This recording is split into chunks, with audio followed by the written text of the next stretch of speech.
A continuación, la charla titulada El adolescente con apnea del sueño, por la doctora María Angélica Basurto, quien es internista neumóloga, jefe del Servicio del Sueño de la Fundación Neumológica Colombiana en Bogotá. Adelante. Bueno, muchas gracias por la invitación. Me alegra mucho que este año hayan incluido algo de sueño, ya que, pues como todos ustedes saben, la salud respiratoria no solamente se trata de la vigilia, sino también de muchas enfermedades que tenemos durante el sueño. Vamos a hablar de apnea obstructiva, específicamente en un grupo en el cual pues no hay mucha claridad de muchas cosas, pero vamos a hablar un poco de los adolescentes.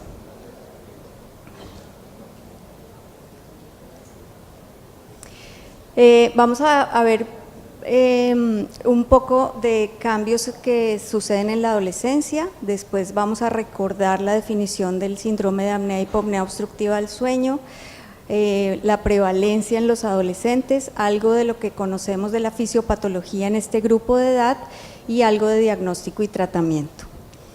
Entonces, pues como todos ustedes saben, la adolescencia es una etapa de la vida en donde ocurren muchísimos cambios fisiológicos, empezando por el desarrollo sexual, el crecimiento, hay cambios en los procesos corticales y la fisiología de la vía aérea sufre un cambio que es muy importante tenerlo en cuenta. La vía aérea se vuelve un poco más colapsable que en la infancia y hay, como veremos más adelante, atenuación de los reflejos de la vía aérea ante ciertos estímulos y hay cambios también en el control ventilatorio. Pero adicionalmente la adolescencia sufre también cambios en el sistema circadiano.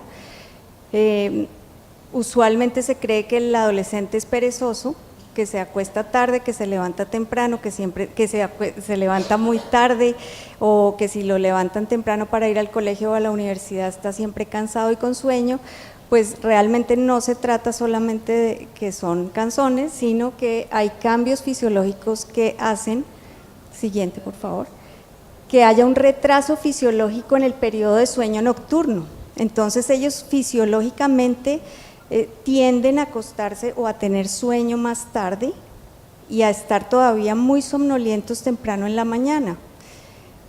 Por lo tanto, están siempre con sueño porque tienen déficit de sueño. Cuando el colegio empieza a las 7 y yo a las 7 hasta ahora me estoy despertando, pues eso implica que tienen un poco de déficit de sueño, tienen un sueño nocturno más corto y por lo tanto viven con sueño. Adicionalmente, por las cosas sociales, tienen un patrón irregular, duermen poco entre semana y adicionalmente sus fiestas y cosas hacen que no reparen en el fin de semana. Entonces, usualmente el adolescente tiene mucho sueño, pero también tenemos que estar pendientes que no puede ser solo eso, sino que pueden tener también apnea del sueño.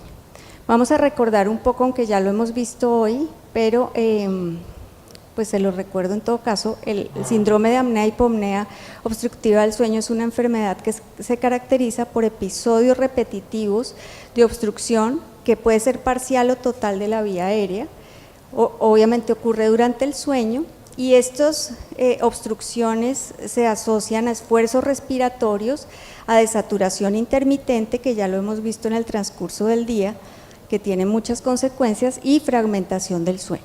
Y hablamos de enfermedad o graduamos la enfermedad por el índice de apnea e hipopnea, que no es más que el número de apneas e hipopneas que hacemos por hora de sueño. Siguiente. Aquí vemos un flujo normal, vemos un trazado de una polisomnografía, arriba ven cómo el flujo está muy bien, la saturación está estable. Abajo vemos una hipopnea, que es una obstrucción parcial del flujo, y abajo vemos una apnea, que como ustedes ven ahí, hay una obstrucción total de la vía aérea, no hay paso de aire y se asocia a esfuerzos respiratorios para tratar de abrir la vía aérea, a despertares cerebrales y a desaturación. Vamos a seguir ya solucionando un poco la falla.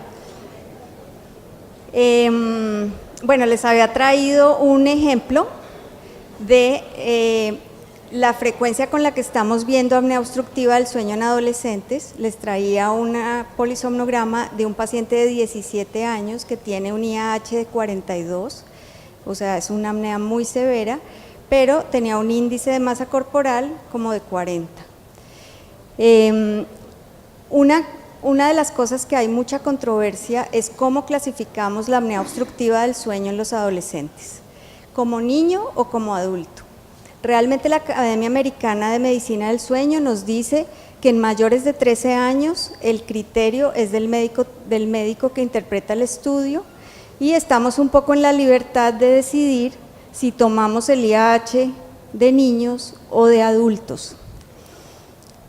Lo que usualmente hacemos en el laboratorio de la Fundación Neumológica es que miramos mucho el peso y la talla del adolescente, y si, como hay adolescentes tan grandes que miden unos 70 o son muy grandes, tomamos el criterio en esos casos de los adultos. Bueno, este es el que les decía, es un adolescente, índice de masa corporal de 43.8 y un índice de apnea hipopnea muy severo. Ya se tome el criterio de adulto o de niño, no hay duda que este paciente tiene múltiples apneas obstructivas durante el sueño con desaturación. ¿Cuál es la prevalencia del SAS en el adolescente? Pues hay varios reportes, depende mucho de las series, pero va desde 1.98 pasando por 3.7 y pasando a frecuencias tan altas como casi 40% en los adolescentes obesos. ¿Cuáles son los factores de riesgo de tener apnea obstructiva del sueño? Pues este estudio nos habla de que la residencia urbana es un factor de riesgo, aquí ven los ORs, el nacimiento posttérmino, y llamativamente este es uno de los pocos estudios que no encontró correlación con la obesidad o con el sobrepeso, pero sí con el sedentarismo. Siguiente. En casi todos los estudios sí se encuentra una relación muy importante con la obesidad, además del hecho de ser hombre y de tener hipertrofia amigdalar. Siguiente. Y pues ya sabemos que la obesidad es una pandemia. Estas son las cifras de obesidad en América, Estados Unidos, México siendo los principales y el cono sur. En Colombia estamos más o menos, pero pues la obesidad en la adolescencia está aumentando de una forma muy importante. Esta es una encuesta de salud hecha por el Ministerio de Salud en estos años y vemos cómo con el transcurso de los años va aumentando la prevalencia de obesidad, y de esta encuesta se deriva el dato que 1 de cada 5 adolescentes, es decir, más o menos el 18% tiene exceso de peso, y eso es mucho. En España, en este estudio, encontraron que de 6 a 13 años la prevalencia es de 15.6 en hombres y 12% en mujeres, y en Estados Unidos en los adolescentes es 17%. ¿Cuáles son los síntomas de los adolescentes? Como les dije al principio, este es un grupo de edad en donde no hay muchos estudios, pero les traje aquí dos que hicieron unos cuestionarios, este es de Chile y este es de España, y ellos encontraron que el síntoma más frecuente en la noche es el ronquido, aquí ven las frecuencias, hasta 35%, los despertares, la nocturia, seguido por el sueño intranquilo y la respiración laboriosa durante el sueño. Y los síntomas diurnos son muy parecidos a los de los niños más chiquitos: la respiración oral, las alteraciones cognitivas y del humor, sobre todo actitud y temperamento, la cefalea, la somnolencia diurna no es tan alta, y la respiración laboriosa durante el día. Como ya habíamos mencionado, en la adolescencia hay cambios fisiológicos en el drive respiratorio, hay cambios anatómicos en la vía aérea y hay alteraciones en la respuesta de la ventilación y de la vía aérea. En este estudio vemos cómo hay una alteración de la respuesta ventilatoria a la hipercapnia, durante el sueño en los pacientes que son obesos y tienen apnea del sueño, lo que no se ve en los obesos que no tienen apnea del sueño, que son estos. En vigilia, llamativamente la respuesta ventilatoria de la hipercapnia es mayor en estos pacientes que en los pacientes obesos sin apnea y en los flacos. Y aquí vemos cómo la vía aérea de los adolescentes es más colapsable. Esta es la respuesta del geniogloso ante caídas de presión de la vía aérea por debajo de la presión atmosférica, y vemos cómo hay una alteración en el reflejo neuromotor ante esos cambios de presión, más en los obesos con apnea comparados con solamente obesos y comparados con los delgados. Adicionalmente tienen hipertrofia amigdalar y una nasofaringe más pequeña que los pone en riesgo. Este estudio es muy interesante, compararon también pacientes con apnea, pacientes obesos sin apnea y pacientes delgados entre 12 y 16 años, y lo que quisieron ver eran las características de la vía aérea. Hicieron unas imágenes de resonancia magnética y lo que encontraron fue que los obesos que tenían apnea del sueño tenían un espacio nasofaringeo más pequeño y tenían un aumento de tamaño del tejido adenoamigdalar. En estas lo vemos más claro. Este es, digamos, el volumen de todos los tejidos blandos y vemos cómo es significativamente mayor en los obesos que tienen apnea, y aquí está discriminado por el tamaño de las adenoides, el tamaño de las amígdalas y la vía aérea del nasofaringe, y vemos cómo en los obesos con apnea tienen mucho más volumen de esos tres tejidos. Y este es un resumen de lo que pasa entonces en los adolescentes. Hay factores neuromotores, ya vimos cómo cambian la respuesta ventilatoria a la hipercapnia, y hay factores anatómicos, ya vimos cómo la presión crítica es mucho más alta en estos pacientes y tienen la nasofaringe más estrecha y probablemente un volumen adenoamigdalar mucho más grande. Entonces, ¿qué adolescente está en riesgo? Pues ya lo hemos repetido varias veces: una presión crítica mucho más positiva y una vía aérea más pequeña o unas amígdalas más grandes. Estos son los que están en muy alto riesgo de tener apnea del sueño. Otra vez.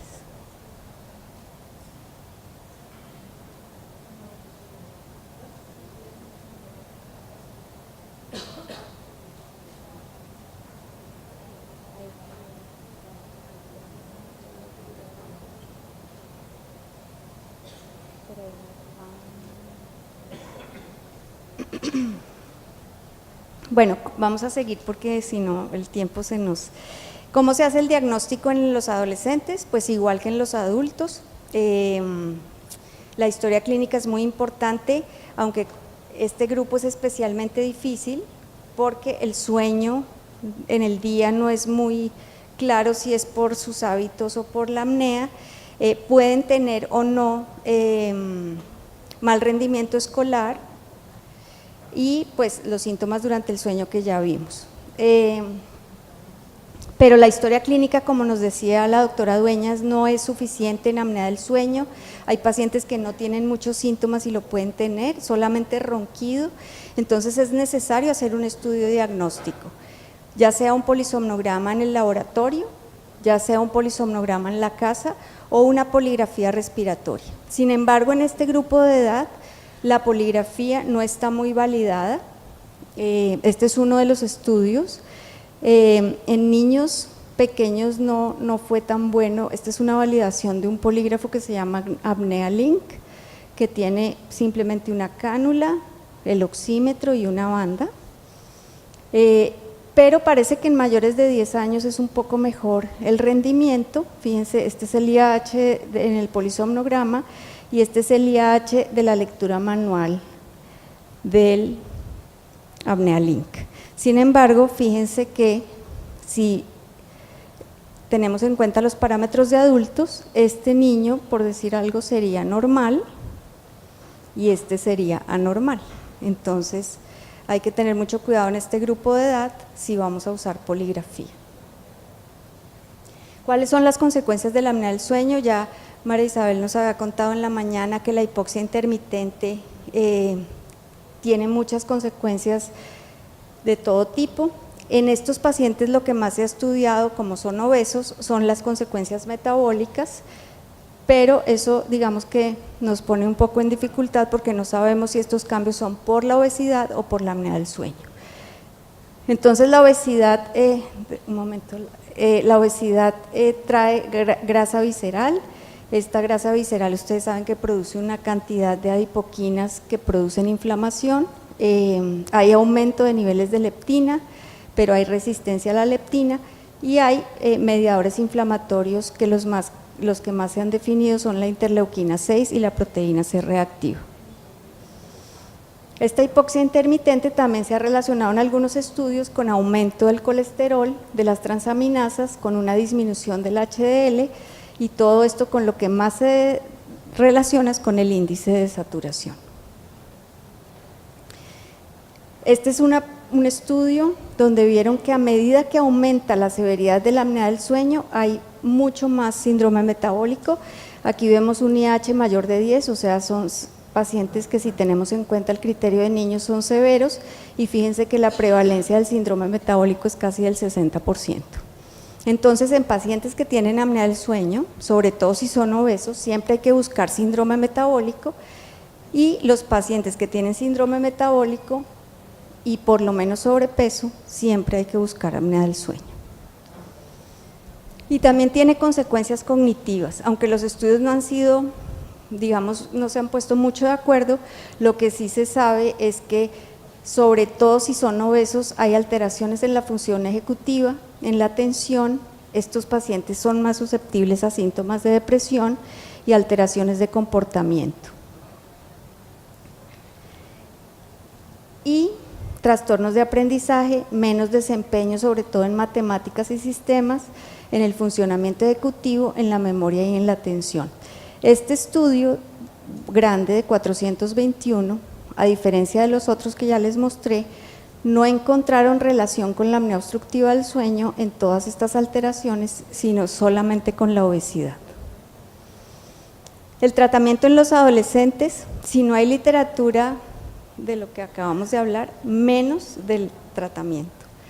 Lo que sí sabemos por algunos estudios pequeños es que no les va muy bien con la adenoamigdalectomía, muchos quedan con un IAH residual alto y como son pacientes en general obesos, pues con más razón no responden tan bien a la cirugía. La pérdida de peso es un tratamiento efectivo y en muchos de estos pacientes se podría requerir la cirugía bariátrica y el CPAP, aunque es un tratamiento muy efectivo, si en los adultos es complicado, en los adolescentes sí que es más complicado. La adherencia es un real problema en este grupo de pacientes.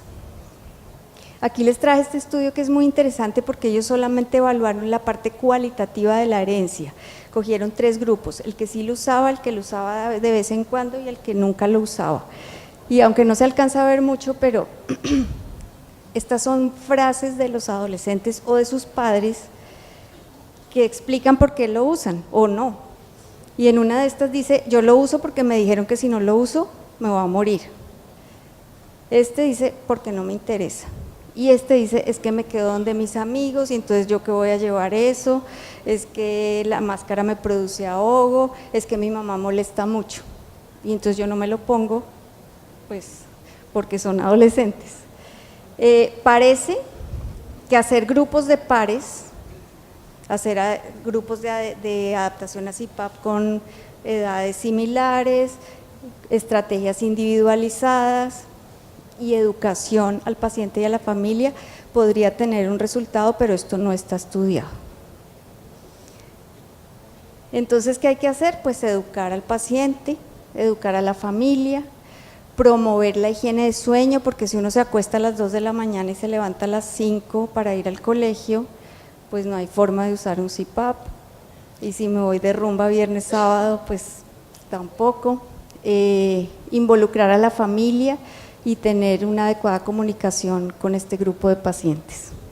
Les traje para terminar este caso, que es un paciente de los pediatras que trabajan en la neumológica. Es una mujer de 12 años que consultó hace unos años a la consulta de neumología pediátrica por ronquido, tenía hipertensión arterial y síndrome metabólico, y este era el índice de masa corporal 34, más de 3.4 desviaciones estándar, o sea, una franca obesidad, y este es el polisomnograma basal, IH 31, o sea, muy severo, y fíjense la desaturación.